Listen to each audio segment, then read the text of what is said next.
Hi guys. I was having some writing withdrawals. I thought I was going to take a break from writing for about a month as my beta readers were reading through my one book. However, I realized that after 2 days of being one, cranky as hell, two, just very anxious all the time, that 2 days is about the max I can handle of taking a break from writing right now.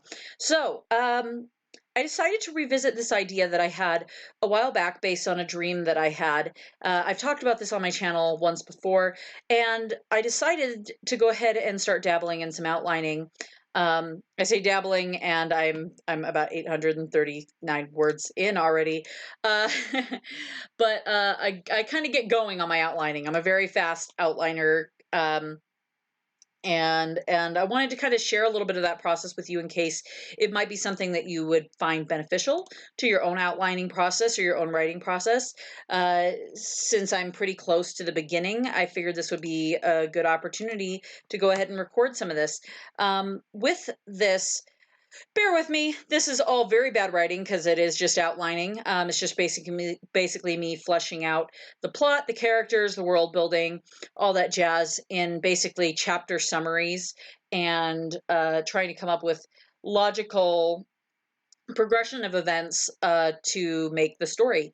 So we're going to dive in. I'm going to read out loud what I've got so far and kind of explain what I'm going to do here, because what I'm going to actually do, since I've already written out these first two chapters in summary, I'm going to actually show you some of the things that I do to revise the story while I'm still in the outlining phase so that I don't have to do major revisions later when it's whole chapters or whole scenes that I have to cut.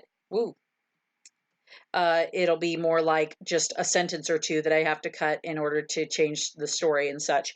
It makes it a lot easier.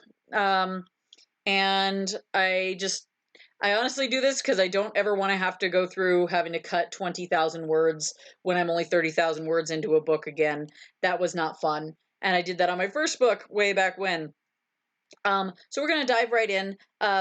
The dream I had a while back was basically Sleeping Beauty, but in the dream, when the witch cursed the baby, like it's like it instantly affected the world around her. Like all the plants wilted and turned these charred, burned things in like a radius around the witch, and she like trailed this kind of destruction again of everything near her as she fled from the castle, and it felt very real in the dream.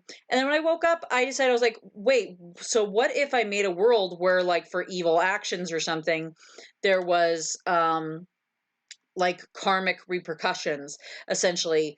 I tend to prefer writing magic systems where magic is just part of nature, essentially, not so much people actually having magic or being able to use it.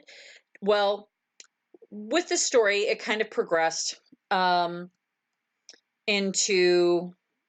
into its own thing, and I've decided that it's going to be science fantasy, where basically there's this world where on one half of the world, um, you have to operate under this law of like karmic punishment. Essentially, if you cause any sort of physical harm to another living creature, essentially. So, um, obviously, with that being the case, we got to make sure that we keep in mind repercussions to if that's the magic system.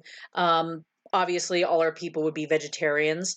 Or sorry, vegan. Probably. Well, no, they could probably be vegetarians. They just have to be super, super humane with their animals that they use for products.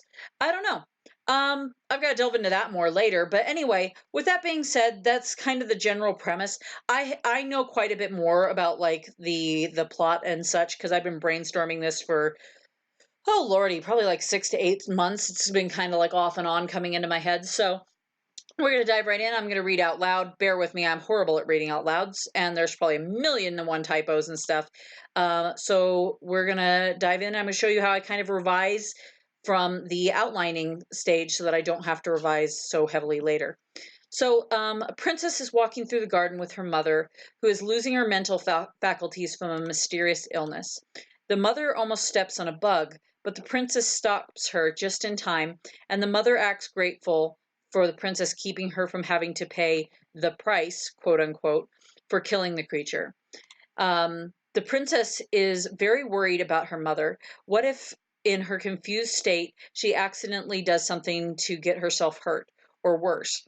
The princess is worried that there could be a succession crisis. Her father might have to remarry, or she would be forced to marry if her mother dies because she is a girl, not because her mother. But if her mother dies, her mother's gonna die because she's a girl. See this? I mean, obviously, don't. If her mother dies, and this is actually an example of how I would revise something.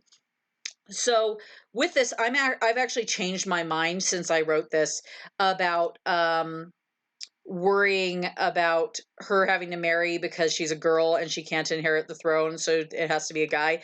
I don't even want to include that. I want to make this a tad bit more egalitarian of a society. It just makes more sense that if you're in a society that can't use physical force to make people do things that you want, that it would be unlikely that males who really only have an advantage over females as far as being leaders, in that they're more likely to be able to, I don't know, cause wars, fight in battles, overthrow people by physical force, basically oppress people through physical force. But if that's kind of taken out of the equation, it's less likely that this would be a society where men are treated as if they're the ones that are in charge and ought to be. So I decided to change that because it just simply doesn't work with my magic system. Essentially, it's a repercussion that would not make sense. So the princess is worried that there could be a succession crisis. Her father might have to remarry. We'll keep that in for now, but I might have to fidget with that later. I'm not quite sure how that would work. I could honestly probably just cut that and just have her worrying about her mother. So I'm just going to highlight that in yellow for now. And I'm going to put a little note for myself to possibly reconsider that.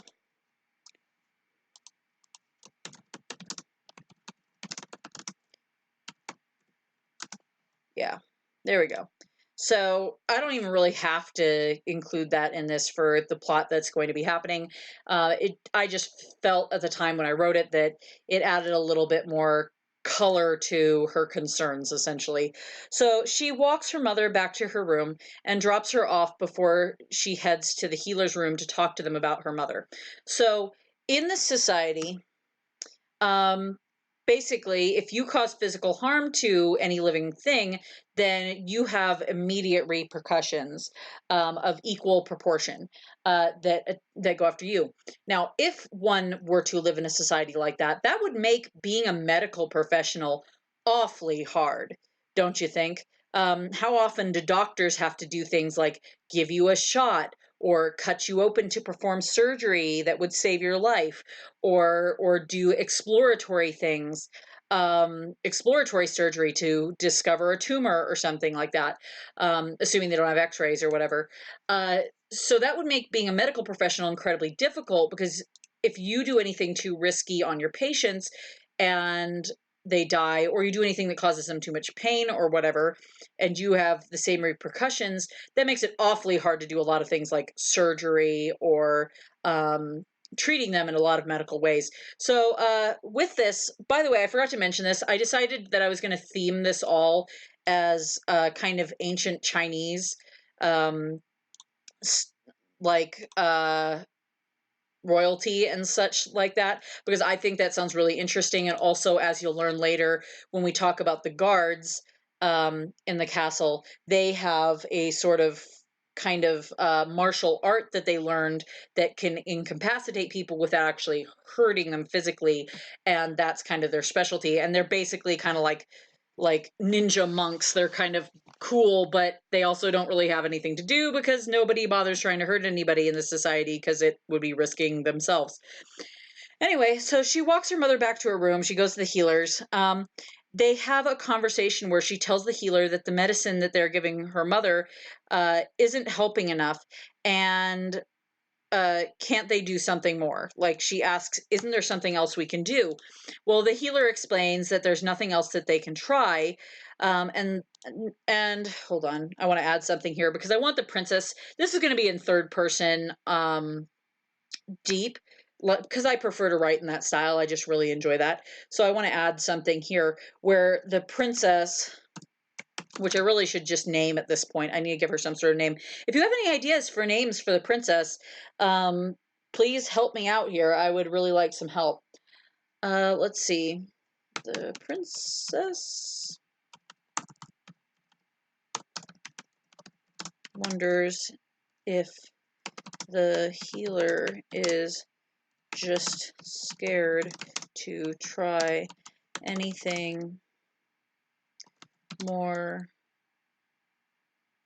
risky, because that's the other thing is if you were a medical person, and you, let's say you prescribe a medicine to a patient hoping to help them, but they have a bad reaction to that medicine and they die or something, then by the karmic laws of this particular world that I set up, and that I have in mind, you would also die. So anything you do wrong as a medical professional, you're essentially risking your life. So there would have to be a very fine balance for medical people to one, help people as much as they can without risking themselves, you know? So let's see, where was I here? So willing to try any methods. So where was I? Oh no, where was I? Princess asked if I'm willing to. Okay, the healer explains there's nothing else. The princess wonders if the healer is just scared to try anything more risky because they are worried about keeping themselves safe more than they care about her mother. So the princess basically is kind of a little bit fed up with this because essentially, yeah, it's kind of nice that they don't ever have to worry about anybody like attacking you or doing anything like that because they basically can't. This wants me to change this to riskier. Fine, whatever. But at the same time, it prevents them from making certain advancements. Now, later on, we're going to learn that on the other side of the planet, where this magic doesn't take effect, the world is far more advanced. Like they have a lot of tech. It's very like sci-fi on the other side, where on this side it's very fantasy-esque and old-fashioned. Because if you think about it, if you lived in a world where if you accidentally kill somebody, or injure somebody, would you really want to be driving around in things like motorized vehicles, or taking risks with any sort of other mechanical things, or taking risks that could cause injuries to people with different scientific advancements as you're working on figuring them out and stuff? I don't think you would. So that's why on this, on this side of the planet, they don't really have a lot of technological advances. It's very, very, everything's very archaic. So, but on the other side of the planet, they're very not. However, this side of the planet that has karmic things, they have this lore because they pilgrimaged across the mountains, which you'll learn about later in this, to this side of the planet because that other side had all these problems. People were having wars, hurting each other, so on and so forth. So they pilgrimaged over to this side, and they basically believe that that side wiped itself out just like thousands of years ago, and that there's nobody there anymore. That's the only logical conclusion to a planet where people can hurt each other and get away with it without instant repercussions. So they basically believe that side's extinct. This is probably important for you to know in context to this. The planet they live on has a ring, kind of like Saturn. Like imagine Saturn, like with a ring around it. But instead of this ring being in space, it's a mountain range that divides the planet in half. And the mountain range goes up so high that it goes up into the atmosphere to where basically people would need some sort of breathing apparatus in order to get across. And so nobody bothers crossing. Anyway, So the blah blah blah. She thinks that the healer might be being kind of a selfish jerk, and that he's more interested in keeping himself safe than saving her mother. The princess asks if they know anyone else who would be willing to try other methods of healing her mother, things that might be risky. And the healer refuses, and the princess backs down, but keeps the idea in mind. Maybe if there was a healer who's willing to try a different experimental technique, they could save her mother. But she doubts. There we go. Doubts that she would be able to find anybody who would be willing to risk their lives to try medical things from long gone times. Now, with this, I've got to, somewhere in here, I've got to add things that make it obvious that they are aware that there were medical techniques.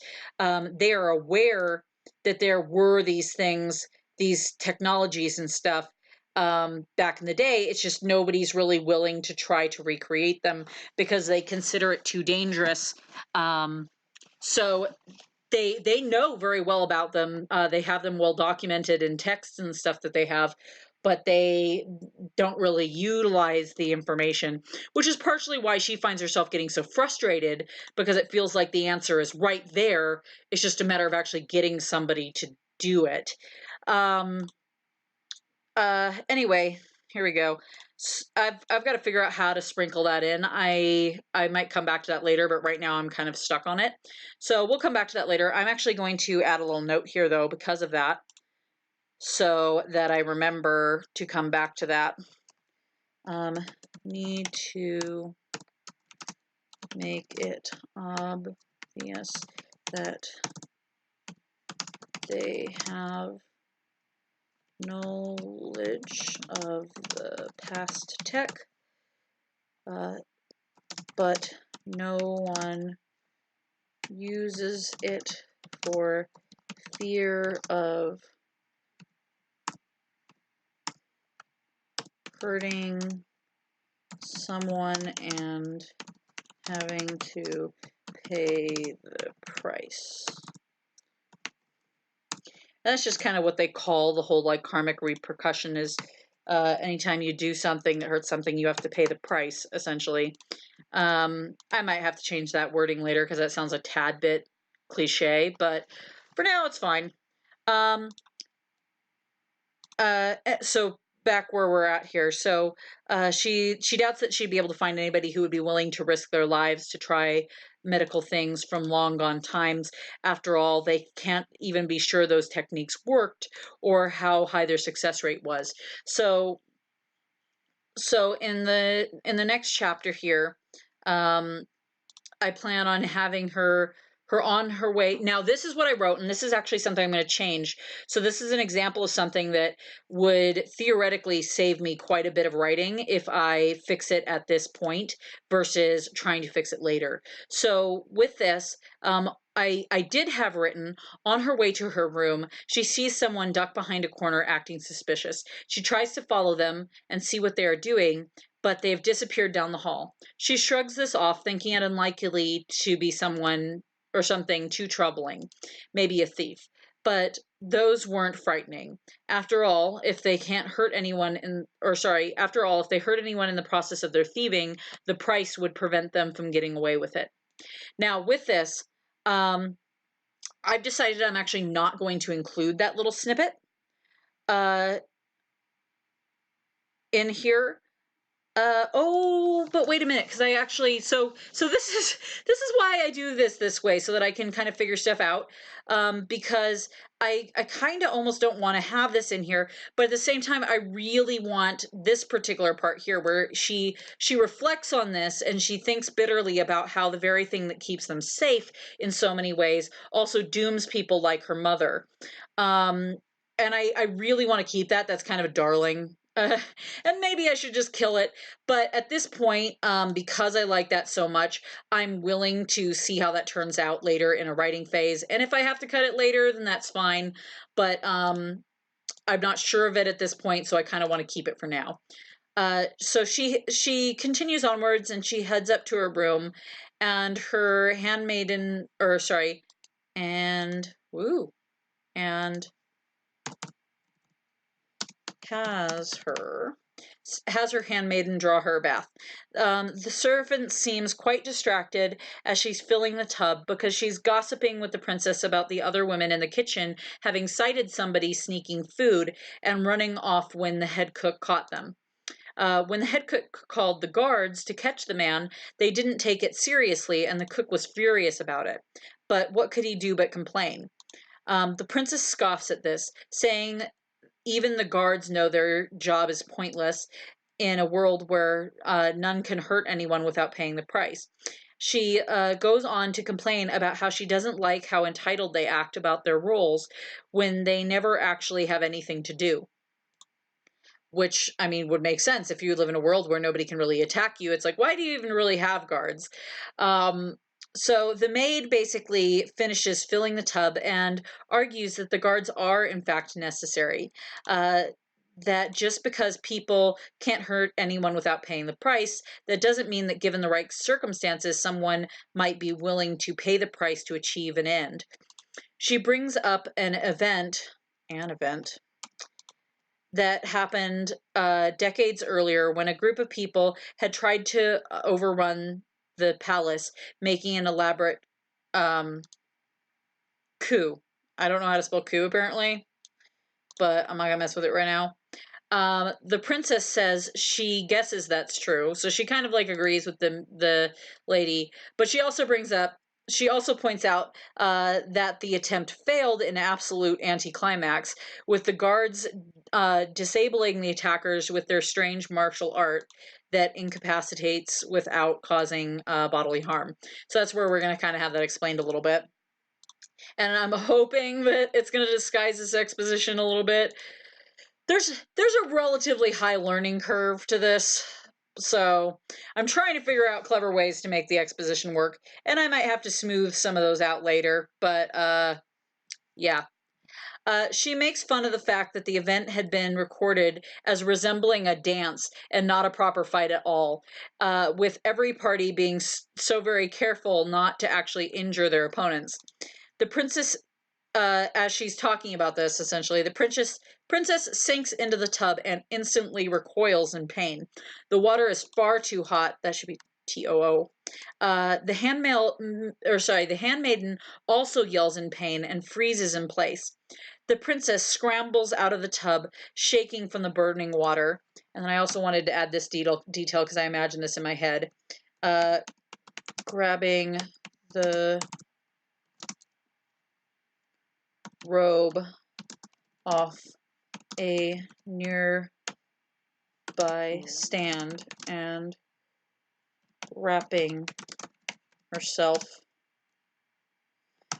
Because if you jumped out of a hot tub naked, even if it's in front of like your handmaiden or something, you might be a little bit embarrassed of your nakedness. So the princess yells at the handmaiden, "The water's boiling. What were you thinking?" Let's see. And the handmaiden, still hurting, apologizes profusely for the mistake. The princess realizes as the pain fades that she's not being fair and says, "No, I'm sorry. I could have checked the temperature before jumping in like that. Are you okay?" And they kind of both have their own little thing where they're both apologizing. The handmaiden's apologizing for carelessly having done the water way too hot. And the princess also is apologizing because she's like, if I had checked it, I wouldn't have caused her pain. Because of her having drawn the water too hot. And it's this weird kind of thing where if accidentally hurting people will have this repercussion on you, then people who get hurt by you accidentally would probably feel a little bit guilty about having been hurt because you're now hurting too. So I kind of wanted to play off that. And I also wanted a way of demonstrating early on in the book how this repercussion actually works and that it is instant, because I figured that was a good way of getting around a little bit more of the exposition. Now, this, as you may have noticed, is a tad bit exposition heavy as it is. I might have to fidget with that more later, but for now I'm going to just kind of leave it. So they both are okay after a minute, and the princess excuses the handmaiden for the night, apologizing again for having yelled at her. She returns to the tub, running some cold water to balance the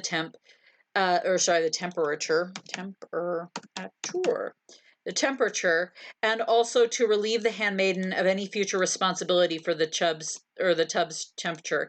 So in this, what I'm kind of implying, and I'd probably have her have some sort of internal thoughts or something to this point to explain this in some way, is that because she has now taken over responsibility for the tub's temperature, the water temperature, by running cold water in it, if she were to burn herself again, it is no longer her burning herself because of what the handmaid did. It's because she failed to run enough cold water to balance out the temperature. So then the handmaid wouldn't actually have further repercussions if she, for example, got back in and it was still too hot or something. So she sinks into the now perfect temperature. Oh my gosh, my spelling is awful. Temperature water, and has internal thoughts about how completely unfair it is that the price is paid even for accidental harm. She blames this for why she can't seek further help for her mother. If there was only some way around it. So basically, now I'm kind of loosely following a plot embryo here, sort of, kind of the plot embryo, because I've got chapter 1, which basically establishes the norm. It's the normal life, and I'm going to have quite a bit of like scene building and stuff like that. The second one establishes further what she actually wants, which is the second part of a plot embryo, is what the character wants something. Well, she really wants a way around the rules that is established by the nature of their world, to where they could maybe try more risky things to try to save her mother from this illness that she has. And then from here, I'm not, well, I'm not going to go any further into this because this video is already very, very long. But from here, I would move on to the progression of events. I know that what I'm going to have happen throughout here somewhere is that she is going to end up kidnapped by this person who was in the castle. She's going to end up getting taken across the mountains to the other side of the planet, and find out that they are not in fact extinct like they had assumed, and that they have like lots and lots of tech. I've decided that, because I was trying to figure out a way around how I was going to have this one character be able to do certain things in this world that has these karmic results, and I've decided that I'm going to have them wearing some sort of tech that they've developed on the other side of the planet in order to be able to come over here and do this and kidnap her without repercussions if they accidentally hurt somebody. Because that wouldn't do much good if you send a kidnapper to do stuff and they accidentally kill somebody or hurt somebody and then end up not being able to finish their mission. So that's where I'm at there. I could end up rambling like all damn day about this if you let me, because if you know how writers are, we tend to just ramble about our stories endlessly. So that's where I'm at so far. Hopefully you can see how I've kind of changed a couple of details. There are some details I'm still kind of considering, and I've changed a couple things at this stage so I don't have to change them later when it would be far more complicated and there would be a lot more of a butterfly effect for any large changes that I might make to the story. At this point, I'm going to let you go, and I hope that this was helpful. You guys have a great one. Bye-bye.